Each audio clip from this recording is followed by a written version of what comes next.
Okay. Hello दोस्तों, good evening. आज का जो मार्केट अपडेट्स है वो थोड़ा ले लेते हैं। आज 29 जून 2020 है और मंडे है, तो वीक का पहला दिन है। और आपने देखा रहेगा कि पिछले कुछ दिनों से मार्केट 10,300 को अच्छे से होल्ड कर पा रहा है। और एक थोड़ा सा बीच में जो फ्राइडे को यूएस मार्केट में एक गिरावट आई थी, उसके वजह से बहुत लोगों को लगा था कि आज हो सकता है कि मार्केट 10,200 के आसपास कहीं पे क्लोज़ हो जाए। लेकिन जैसे हम सबको पता है कि इंडियन मार्केट में लिक्विडिटी काफ़ी ज़्यादा है और हम लोग 10,600 10,800 जैसे टारगेट्स को हम चेस करने के लिए हम लोग रेडी है। और यही रीज़न है कि आज भी मार्केट 10,300 के ऊपर जाके बंद हुआ है। और अगर आप देखो तो 10,240 के आसपास उसने लो लगाया था। और उसी टाइम पे पाकिस्तान में भी स्टॉक मार्केट पे हमला, जो ग्रेनेड हमला हुआ है, उसकी न्यूज़ आई थी। तो वो एक एडिशनल वो ट्रिगर था जिसके वजह से मार्केट इतना नीचे गया। अदरवाइज़ वो 2000 इतना नीचे नहीं जाता था। 10,250 या 10,300 तक वो वहाँ पे थोड़ा बहुत सपोर्ट लेता था, क्योंकि सुबह से उसने कोशिश तो की कि 10,250 पे वो टिका रहे। लेकिन बाद में क्या हुआ कि जो सेलिंग हुई है वो काफ़ी हुई है। तो थोड़ा मैं एनएससी का वेबसाइट पे हूँ तो थोड़ा डिस्कस कर लेते हैं। आज मार्केट ओपन हुआ है 10,311 पे। तो अच्छा ओपनिंग था, 10,300 के ऊपर था। जबकि हमको लग रहा था कि 2% तक जब बाकी के मार्केट्स गिरे हैं तो हमारा भी मार्केट उतना ही ज़्यादा गिरेगा, लेकिन नहीं हुआ। हमने काफ़ी स्ट्रेंथ दिखाई है आज। उसके बाद हाई जो लगा है वो 10,337 का लगाया है। और वहाँ से जो सेलिंग हुई है वो लो आज का है 10,223। लो पे काफ़ी लोग जो पैसा लेकर बैठे थे, कैश लेके बैठे थे, उन्होंने एंट्री मारी है, या फिर जो शॉर्ट कर रहे थे उन्होंने यहाँ पे अपना प्रॉफिट बुक किया है। और वो लोग मार्केट को 10,300 के ऊपर फिर से लेके गए हैं। तो 10,312 पे क्लोजिंग हुई है। तो ओपन से एक पॉइंट ऊपर हम लोग क्लोज हुए। अगर आप देखोगे तो 10,311 का ओपनिंग है और 10,312 का आज का क्लोजिंग है। तो मैं समझता हूँ कि ये इसको हम लोग आज का जो ओवरऑल कारोबार देखेंगे, ये बहुत फ्लैटिश टाइप का ये क्लोजिंग हुआ है। और इसके कारण कल का जो मार्केट है उसके बारे में एक थोड़ा सा संभ्रम जैसा बन जाता है कि कल मार्केट ऊपर जाना चाहिए या नीचे जाना चाहिए। तो मैं कहूँगा कि कल भी मार्केट ऐसा ही रहेगा, रेंज में रहेगा, 10,100 नीचे की तरफ, 10,450 ऊपर की तरफ। तो ये जो 400 पॉइंट की एक रेंज है, 400 450 पॉइंट की, इसके अंदर मार्केट रहेगा। मेरे ख्याल से जो छोटी अगर रेंज हम पकड़ोगे तो 10,100 से लेके 10,350, ये जो 250 पॉइंट की रेंज है उसको आप पकड़ सकते हो। तो इस तरीके से आज मार्केट में काम हुआ है। तो दोस्तों, आज के जो गेनर्स है उस पर एक नज़र डालते हैं। ब्रिटानिया, जो आज अगर आप देखोगे तो ब्रिटानिया, आईटीसी, ये दोनों एफएमसीजी के प्रोडक्ट्स है। जो कंपनीज़ है वो आज अच्छा परफॉर्म करी है। आईटीसी के पीछे का रीज़न आप सभी को पता है। आईटीसी ने 10 रुपये का डिविडेंड, स्पेशल डिविडेंड अनाउंस किया है, तो उसके वजह से आज बाइंग आई है। तो अगर आप 20,000 रुपया डाल देते हो आईटीसी में तो आपको 1,000 रुपये का कंफर्म प्रॉफिट आएगा। लेकिन उसके लिए आपको कब तक रुकना पड़ेगा ये आपको देखना है, क्योंकि बहुत लोग होते हैं जो डिविडेंड आते ही स्टॉक बेच के निकल जाते हैं। तो आईटीसी इसलिए आज चला है। ब्रिटा दो दो 203 का उसने हाई लगाया था। और सुबह से मैंने मेरे टेलीग्राम चैनल में जो कॉल्स दिए हैं उसमें का एक आईटीसी भी था। और 198 के आसपास मैंने उसमें कॉल दिया था, तो ज़्यादा नहीं चला, वो 203 तक वो चला है। और वहाँ से फिर वो उसी लेवल पे आके बंद हुआ है जहाँ पे मैंने उसको कॉल दिया था। उसके बाद आज देखोगे सिप्ला 643 पे क्लोज़ हुआ है। सिप्ला जब 630 पे था तब मैंने बोला था इसको 630 पे ख़रीद लो, 660 पे बेच दो। तो आज लगभग उस वो रेंज में हम सिप्ला को देख रहे हैं, 645 के आसपास। H D F C bank है, 1075 पे ये चला है। तो ये काफ़ी अच्छा स्टॉक हम लोग इसलिए समझेंगे क्योंकि जब पूरा का पूरा बैंक निफ्टी 500-600 पॉइंट नीचे था तभी भी ये डे का गेनर बन के रहा है। तो मैं समझता हूँ कि एचडीएफसी बैंक में अच्छा स्ट्रेंथ आज मिला है। और उसके अलावा थोड़ा सा हम लोग जो लूज़र्स है वो भी देख लेते हैं। कोल इंडिया आज काफ़ी गिरा, 5% नीचे उसकी क्लोजिंग हुई है 135 पे। तो कोल इंडिया में मैंने पहले भी बात कही है, आज भी मैं कहूँगा कि प्राइवेट प्लेयर्स अब कोल का माइनिंग में आने वाले हैं। तो कोल इंडिया अब पहले जैसा अट्रैक्टिव नहीं रहा, क्योंकि पहले कोल इंडिया की मोनोपोली चलती थी उसके वजह से, और उसका डिविडेंड भी अच्छा मिलता है और इसका एसेट्स इतना ज़्यादा है कि आप इसको लेकर अगर पोर्टफोलियो स्टॉक बनाकर भूल भी जाते थे तो भी आपको ये एक कंसिस्टेंट रिटर्न देता था। अब लेकिन थोड़ा सिचुएशन अलग हो जाएगा जब प्राइवेट प्लेयर्स कोल में आएंगे। तो वो आज का जो सेलिंग है उसमें आप देखोगे 5% का नीचे जाके उसका क्लोज हुआ है। एक्सिस बैंक नीचे 4.70% गिरा है, 405 के आसपास क्लोज हुआ है। तो इसका रीज़न भी मैंने टेलीग्राम चैनल में सुबह डाला था कि एसएनपी ने एक्सिस बैंक और जो बजाज फाइनेंस है इन दोनों का जो रेटिंग है वो जंक किया है।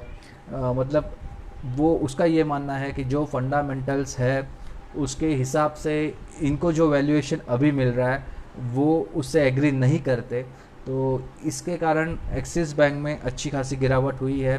बजाज फाइनेंस भी 4% नीचे था, लेकिन ऑब्वियसली बजाज फाइनेंस थोड़ा एक अच्छा काउंटर है, वो 4-4 हज़ार पे वो जाता है। तो मैं समझता हूँ कि जब भी बजाज फाइनेंस नीचे आएगा उसमें अच्छा बाइंग होगी। एक्सिस बैंक में हम लोग ये नहीं कह सकते, एक्सिस बैंक क्योंकि काफ़ी चला था तो हो सकता है कि उस पर थोड़ी और गिरावट आ सकती है ये रेटिंग चेंज होने के बाद। टेक महिंद्रा 3% नीचे है 543 पे, जबकि आप देखोगे कि कल पूरा का पूरा आईटी स्टॉक चला है। इन्फोसिस और टीसीएस ने कल ब्रेकआउट दिए थे और उस दौरान आप देखोगे टेक महिंद्रा लूज़र कैटेगरी में है, तो ये अलग ही चल रहा है।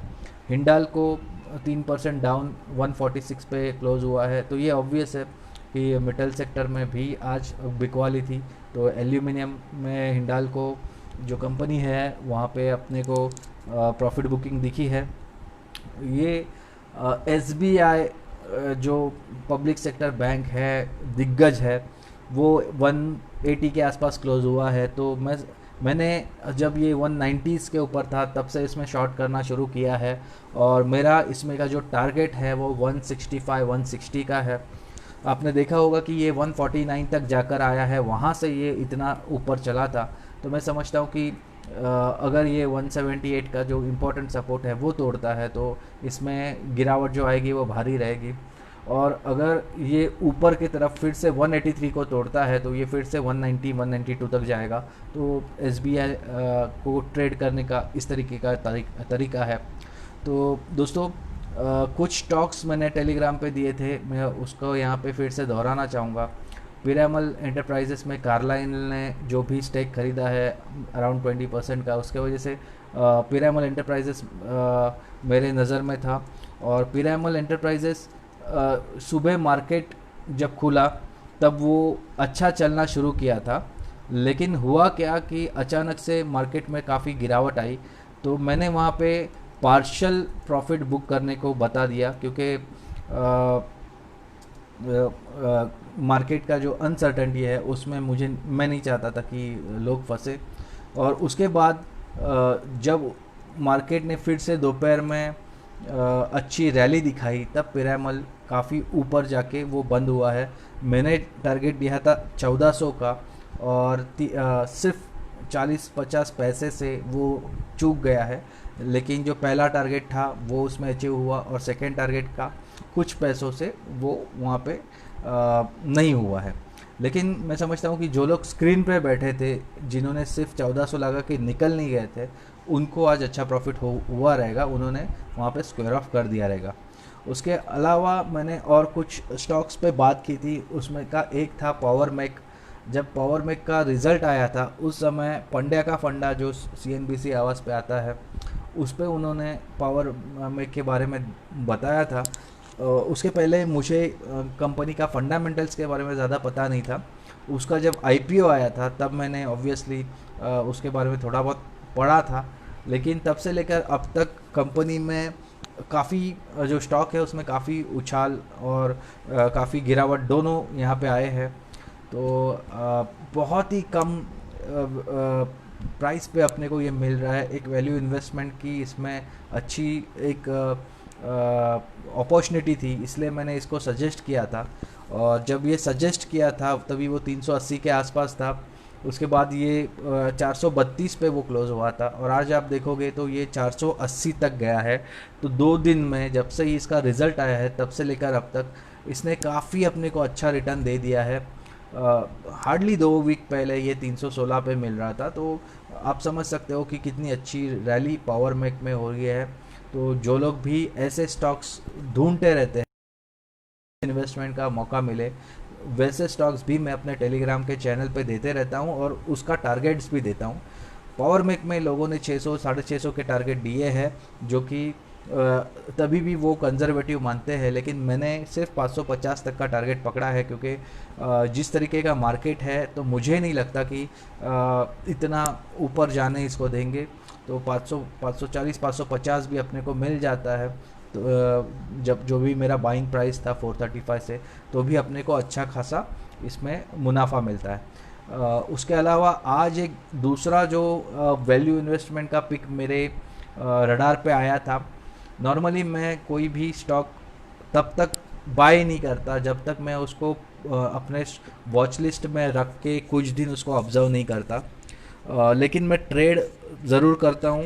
अगर अचानक से एक नया ट्रेड लेना है नया काउंटर में तो मैं वो ज़रूर करता हूँ, लेकिन उस टाइम पे क्वांटिटी कम रखता हूँ, क्योंकि मैंने उसका जो प्राइस मूवमेंट है वो पहले स्टडी किया नहीं रहता। तो आज मैंने वैसे ही एक काम किया, गोदावरी पावर एंड इंफ्रा में मैंने आज एक ट्रेड लिया था छोटा सा, और ऑब्वियसली उसमें मैंने प्रॉफिट भी बुक किया। 163 पे कुछ खरीद के मैंने उसको 170 पे मैंने बेचा है। उस काउंटर के बारे में बताने का एक ही सिर्फ रीज़न है कि वो भी एक वैल्यू इन्वेस्टमेंट का अपॉर्चुनिटी है, और उसके फंडामेंटल्स भी आपको देखने चाहिए। तो मैंने अब तक वो स्टडी नहीं किया है, बट आज मेरे वो नज़र में आया है, उसके बारे में जो बज़ है उसके बारे में मैंने सुना है, तो वो एक मेरे रडार पे आया है, वो भी मैंने आज थोड़ा सा उसमें ट्रेड करके देखा है। उसके बाद जो और एक आइडिया थी जो मैंने अपने टेली वो हेक्सावेयर की थी। हेक्सावेयर डीलिस्ट होने वाला है, तो डीलिस्ट का जो प्राइस है उसका वो 430 से 450 ये रेंज में हो सकता है, ऐसा मार्केट में बज़ है। तो कल वो 326 पे वो मिल रहा था, तब मैंने उसको नोटिस किया था और तब मैंने बताया था कि ये आप ख़रीद लो, 400 के ऊपर ही आप इसको बेचो। तो आज अगर आप देखोगे तो वो भी अपने को अच्छा गेन देकर चला गया। तो हेक्सावेयर आप 337 तक वो कुछ गया था 326 से, तो एक 10-11 रुपए का उसमें अपने को प्रॉफिट मिला है।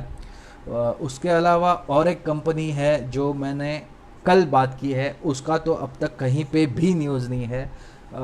वो मैं बताता हूँ, वो है यूनाइटेड स्पिरिट्स। तो जो यूनाइटेड स्पिरिट्स का जो ओनर है, उन्होंने अब मन बना लिया है कि वो शायद यूनाइटेड स्पिरिट्स को भी डिलिस्ट करे, क्योंकि उसका जो बायर है जो उस कंपनी को बाय करना चाहता है वो नहीं चाहता कि ये मार्केट में लिस्टेड रहे। तो यूनाइटेड स्पिरिट्स में भी अपने को अच्छा प्रॉफिट मिलेगा अगर हम उसको होल्ड करके रखते हैं, क्योंकि ये स्टॉक काफ़ी महंगा स्टॉक है जो अपने को काफ़ी सस्ते वैल्यूएशन पे अभी मिल रहा है। 1,500-2,000 पे चलने वाला ये स्टॉक है। लॉकडाउन की वजह से जो बार्स बंद है, जो कंजम्पशन रुक गया है, जो वाइन शॉप्स वगैरह बंद है, उसके वजह से ये काफ़ी नीचे आया है, और मैं समझता हूँ कि 584 पे ये कुछ मिल रहा है। तो अगर आप सिर्फ इसमें ट्रेड करना चाहते हो तो आप पोजिशनल ट्रेड इसमें लेकर 615 620 पे इसमें निकल जा सकते हो, 584 पे है। और अगर उसको आप लंबा अगर उसको होल्ड करते हो तो मैं समझता हूँ कि उसमें आपको ज़्यादा मुनाफा मिलेगा, क्योंकि अगर ये डी लिस्ट का जो न्यूज़ है वो सही निकलता है तो अपने को इसका अच्छा प्राइस मिलेगा। वेदांता के बारे में मैंने क्लियरली बोला था कि वेदांता का जो प्राइस उन्होंने बोला है वो काफ़ी कम बोला है, 87 बोला है, तो उसके ऊपर अब तक कुछ ज़्यादा चला नहीं, 110 115 तक वो जाके वो नीचे आता है। तो इसलिए ऐसे जो कॉरपोरेट एक्शंस है, उसमें जो कॉरपोरेट एक्शंस में अपने को फ़ायदा है होल्ड करने का, क्योंकि हम जब कोई स्टॉक्स को होल्ड करते हैं तो उतना पैसा वहाँ पे इन्वेस्टेड रहता है और उतना टाइम निकल जाता है। इसलिए अगर आपको रिस्क टू रिवॉर्ड जो है वो अगर ज़्यादा मिल रहा है तो ये आपको वहाँ पे इन्वेस्ट करना चाहिए। तो मैं समझता हूँ कि ये एक स्टॉक है जो मैंने डिस्कस किया था। तो ये कुछ स्टॉक्स की आइडियाज़ है जो आज मैंने टेलीग्राम पे कल रात को और आज ऐसे 2 दिन में मैंने टेलीग्राम पे डिस्कस की थी, और उसमें से कुछ आइडियाज़ में आज मैंने अपने क्लाइंट्स को अच्छा खासा पैसा बना के भी दिया है। भारती एयरटेल जो मैं हमेशा बोलता हूँ कि ये लॉकडाउन में सबसे बेहतर स्टॉक है, क्योंकि जिनके पास वाईफाई नहीं है वो डेटा पे चल रहा है, और जो डेटा है मतलब एजुकेशन भी आप अब देखो ऑनलाइन शुरू हुआ है, बहुत सारा मीटिंग्स होता है वो जूम पे वगैरह होता है। तो एयरटेल जो अगर जियो के बाद अगर दूसरा कोई बड़ा कंपनी है तो एयरटेल है। तो एयरटेल इसलिए मैं हमेशा जब भी 550 पे आता हूँ मैं बोलता हूँ इसको ख़रीद लो, और ये 580 के आसपास इसमें आप पोजिशनल ट्रेडिंग करके निकल सकते हो, क्योंकि ये 580 तोड़ नहीं रहा है। जब वो 580 अच्छे से तोड़ के ऊपर जाएगा तब हम 620 650 के हम बात करेंगे। लेकिन मैं समझता हूँ कि अब जब जब अपने को एक ही रेंज बाउंड मार्केट में जब रेंज में कोई घूमने वाले स्टॉक्स मिलते हैं वहाँ पे अपने को पैसा बना लेना चाहिए। तो भारतीय एयरटेल भी आज मेरे हिसाब से जो गेन देना था वो दे दिया अपने को। रिलायंस आज 1720 के आसपास क्लोज हुआ है। तो मैं समझता हूँ कि इसमें गिरावट है। इसको अगर कल अपने को ये 1700 पे मिल जाता है, 1700 से 2-4 रुपये नीचे, क्योंकि वो उससे ज़्यादा नीचे फिसलेगा नहीं, तो आपको फिर से इसको बाय करना है और ऊपर 1750 के आसपास उसको बेचना है। 1750 1772 ये रेंज पे वो वापस जाएगा। तो मैं समझता हूँ कि रिलायंस में एक बाइंग अपॉर्चुनिटी कल अपने को मिलेगी। तो ये कुछ स्टॉक्स है जिसको आपको रडार पे रखना है। इंडस इंड भी हम लोग बैंक जो है वो भी हम लोग ऐसे रेंज बाउंड हम लोग काफ़ी इसमें पैसा बना चुके हैं, लेकिन अब इंडस इंड में रुकना चाहिए, क्योंकि बैंकिंग स्टॉक्स में अगर 500 पॉइंट का गिरावट होता है तो आप समझ सकते हो कि बैंक में अभी हाथ डाल के अपने को हाथ जलाना नहीं है। सो इंडस इंड में अगर ये अगर 430 के आसपास 450 के नीचे अगर आपको ये मिले तो एक बार आप इसमें थोड़ा बहुत ट्रेडिंग की पोजीशन ले सकते हो। लेकिन देखो दोस्तों, मैं ट्रेड बहुत सालों से करते आ रहा हूँ, इसलिए मैं प्रॉपर स्टॉप लॉस लगा के ही काम करता हूँ। मुझे एक स्किल एक आने के वजह से मैं ट्रेड जब करता हूँ तो रिस्क मैनेजमेंट पहला करता हूँ। इसलिए मैं जब भी कोई कॉल भी देता हूँ या किस स्टॉक्स के बारे में मैं आइडियाज़ भी देता हूँ तो मैं सबसे पहला यही बताता हूँ कि आप स्ट्रिक्ट स्टॉप लॉस रख कर आप काम करें, बिना स्टॉप लॉस के काम ना करें। बहुत लोग ऐसे हैं जो लोग बोलते हैं नहीं मैं इन्वेस्टमेंट के लिए इसको ख़रीदा हूँ। तो दोस्तों, इन्वेस्टमेंट में भी स्टॉप लॉस लगता है अगर आप बहुत ऊंचे लेवल पे कोई स्टॉक खरीद रहे हो। अगर आप 7500 पे बोलता कि ठीक है स्टॉप लॉस मत लगाओ, क्योंकि अगर वी टाइप रिकवरी नहीं हुई तो भी डब्ल्यू टाइप रिकवरी उसमें होनी ही थी। तो जो भी होना है आपको रिस्क मैनेजमेंट सबसे पहला आपको कंसिडर करना है। तो गाइज़, ये था आज का टोटल मार्केट अपडेट्स। क्या आज मैंने क्या किया, आज मार्केट ने क्या किया उसके बारे में। कल का तो मैंने आपको रेंज बोल दिया है कि 10,100 तक हमने 50 पॉइंट नीचे और खोल दिया है। तो आज तक मैं 10,150 की बात कर रहा था, आज मैं 10,100 की बात कर रहा हूँ। तो 10,100 नीचे के साइड में और 10,450 ऊपर का साइड में ये बड़ा रेंज है, जिसके अंदर ही निफ्टी जो भी चाल चलेगा वो चलेगा। और कोई निगेटिव ट्रिगर अगर आया तो गिरावट ज़्यादा बढ़ सकती है, लेकिन मार्केट में ऐसी निगेटिव कोई ऐसी न्यूज़ आ भी रही है तो भी अपने यहाँ पे लिक्विडिटी इतनी ज़्यादा है कि नीचे जब मार्केट आता है तो उसमें बाइंग होनी ही है। तो ये आप पकड़ के चलो कि जो करेक्शन और हम लोग पूरा नीचे एक ही सेक्युलर रैली से नहीं आएंगे। नीचे ऊपर करते करते हो सकता है हम लोग नीचे आए, लेकिन एक जो पहले जैसा जो क्रैश था या फॉल था वैसा नहीं होगा। अपने को अब अगर अटक भी गए तो बाहर निकलने का एक मौका मिल सकता है। ठीक है, तो guys thank you very much. और जिन्होंने भी अब तक मेरा टेलीग्राम चैनल ज्वाइन नहीं किया है वो ज्वाइन कर ले, क्योंकि मुझे वो अच्छा पड़ता है। एक ही जगह पे सारे जो फॉलोअर्स है वो मिल जाते हैं, तो उनको स्ट्रेट अवे वहाँ पे जो भी स्टॉक्स आइडियाज़ है वो शेयर करने मुझे अच्छा पड़ता है। तो अदरवाइज़ दूसरा कोई वो टेलीग्राम का कोई मेरा उद्देश्य नहीं है। बाकी के लोग हैं टेलीग्राम चैनल्स इसलिए बना के बैठे हैं क्योंकि जब वो कुछ ब्रोकरेज फर्म्स के डीमैट अकाउंट बेचते हैं तो उनको उसके ऊपर पर कुछ 3000 का कुछ मुनाफा कुछ होता है। तो what ever may be the reason, अपना तो वो कुछ हिसाब नहीं है, क्योंकि मैं कोई सेबी रजिस्टर्ड ट्रेडर नहीं हूँ, एडवाइज़र नहीं हूँ, और मैं यूट्यूबर भी नहीं हूँ। मैं एक्चुअली एक ट्रेडर हूँ, और मैं सिर्फ और सिर्फ जो मैं काम कर रहा हूँ और जो मैं मार्केट का स्टडी करते रहता हूँ उसके बारे में थोड़ा बहुत लोगों को भी बताता हूँ, ताकि उनको भी अगर मार्केट में इंटरेस्ट है, मार्केट में कुछ काम करना है, पैसे कमाने हैं, तो उनको भी फ़ायदा हो जाए। ठीक है guys, so thank you very much, good night, bye.